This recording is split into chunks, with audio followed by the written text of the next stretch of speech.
Are you ready to admit it yet? I'm sorry? That you were wrong, and everything's better now that Trump's here? What the unholy fuck are you talking about? Well, you know... He's been president for 2 weeks, and we are already in one of the most dire existential dilemmas I've ever seen in my entire life. Kinda dramatic. You wanted him to fix the economy, right? And he's doing that. The stock market is plummeting. Gotta go down before it can come back up. Eggs are more expensive than they've ever been. Gotta go up before they can come back down. He's decimated our labor force and separated families with mass deportation. Well, they shouldn't have broken the law. He's a convicted felon who has already broken the law multiple times in his first 2 weeks as president. Name one law he's broken. Freezing federal funds. That's against the law. The president is legally obligated to use the funds that Congress approves. Sometimes you gotta break the law to make the law. You're in danger right now. Do you realize that? You are. We're all in danger. He pulled us out of the World Health Organization at the beginning of a burgeoning bird flu pandemic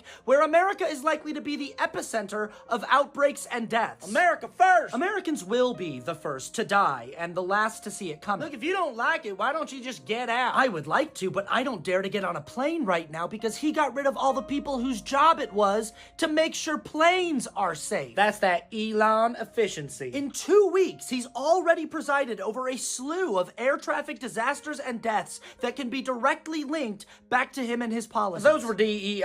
Let me ask you something, genius. If DEI is responsible for those accidents and DEI has been a problem since the 1960s, then how come these accidents just started happening in the last 2 weeks after he implemented policies that directly impact the safety of air travel? No, shut up.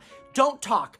Just sit there and think about it. If DEI is the problem, why didn't we see more evidence of DEI incompetence before now? If the point of anti-DEI policy is to hire qualified candidates based off of merit, then why is the Secretary of Defense a white supremacist alcoholic news host with zero military experience? Why is our new health czar a guy with brain worms and no medical background who thinks black people have a different immune system than white people do? Just sit with these questions. Actually think about them before opening your mouth. You're not smart enough to answer them yet. You really need to sit there and turn your thinking cap up to 11 because you are a phenomenally unintelligent person. I'd say you have a rock for a brain, but that would be giving you too much credit. You've got a pebble rattling around in there, man, and for some godforsaken reason, that pebble happens to be deeply racist and homophobic and misogynistic. You are everything wrong